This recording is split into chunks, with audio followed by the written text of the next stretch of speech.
Эмилия всегда была женщиной, стремящейся к гармонии и покою. Выросшая в маленьком городке, она была известна своей добротой и заботливым отношением к окружающим.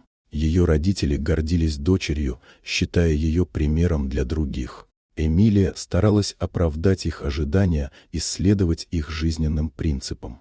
Однако, как это часто бывает, жизнь приготовила для нее множество испытаний. В один из дней, когда Эмилия работала в офисе, она встретила Генри, своего коллегу. Он был обаятельным и умным мужчиной, и их разговоры быстро переросли в нечто большее. Эмилия почувствовала, что в его компании она может быть собой, и вскоре их отношения стали романтическими. Генри отвлекал ее от постоянного стремления к идеалу, и это вызывало недовольство ее отца, который всегда ожидал от дочери безупречного поведения.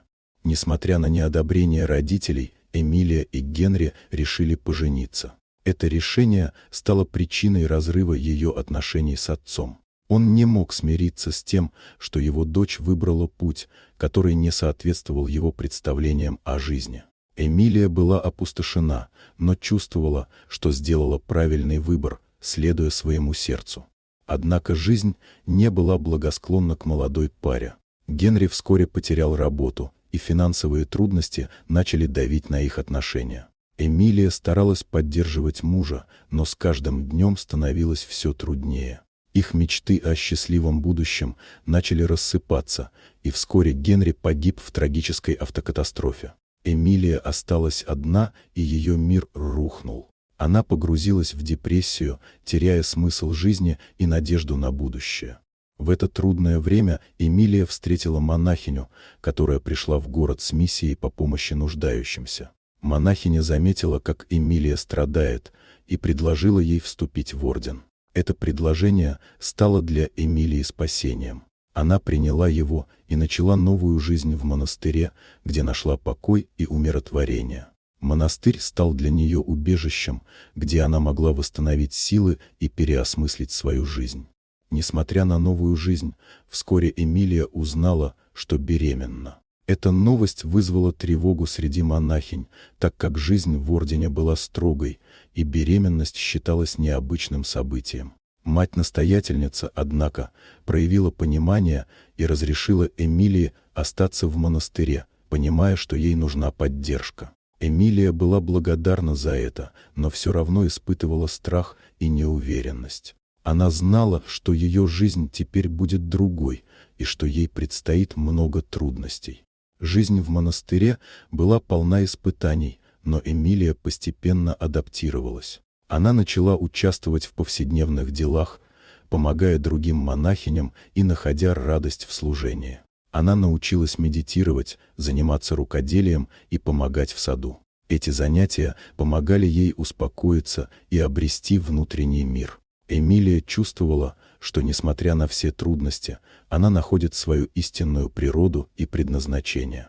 Однако спокойствие в ее жизни было нарушено, когда она получила известие о смерти отца и изменении его завещания. Это известие потрясло ее до глубины души.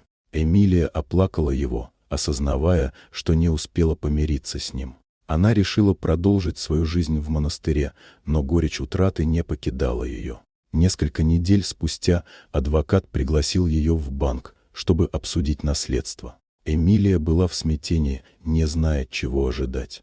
В банке она узнала, что ее отец оставил ей наследство, но также и изменил завещание, чтобы ее сестра Люсиль могла взять на себя семейный бизнес. В чемодане, который ей передали, Эмилия обнаружила дебетовую карту и доверенность на акции и доли отца.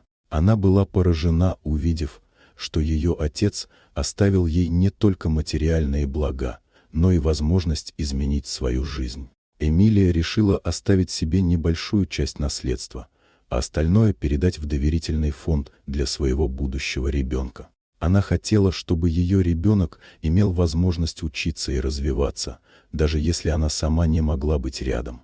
Сестра Эмилия также попросила, чтобы ее сестра Люсиль взяла на себя семейный бизнес, надеясь, что это поможет восстановить отношения в семье. Эмилия понимала, что ее сестра могла бы лучше справиться с этой задачей, и это было ее способом поддержать семью, даже если она сама была вдали от них.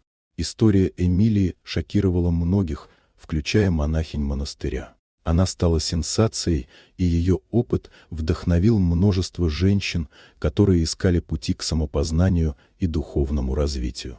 Эмилия стала символом надежды и силы, показывая, что даже столкнувшись с трудностями, можно найти свой путь и поддержать других. Ее история привела к тому, что монастырь привлек много новых претенденток, желающих следовать ее примеру. С каждым днем Эмилия чувствовала, как ее жизнь наполняется новым смыслом. Она начала вести занятия для женщин, которые приходили в монастырь, делясь своим опытом и поддерживая их в трудные времена. Она понимала, что ее история может вдохновить других, и это придавало ей сил продолжать свой путь. Эмилия стала не только монахиней, но и наставницей, которая помогала другим находить свой путь к самопознанию и внутреннему миру. В конце концов, Эмилия поняла, что ее жизнь, полная испытаний, теперь может служить источником вдохновения для других. Она приняла свою судьбу и нашла в ней смысл, и теперь ее история продолжает жить, вдохновляя многих на пути к надежде и любви. Вот такая удивительная история. Дорогие друзья, если вам понравилось видео, поставьте лайк, а также подписывайтесь на канал, где найдете еще много интересного.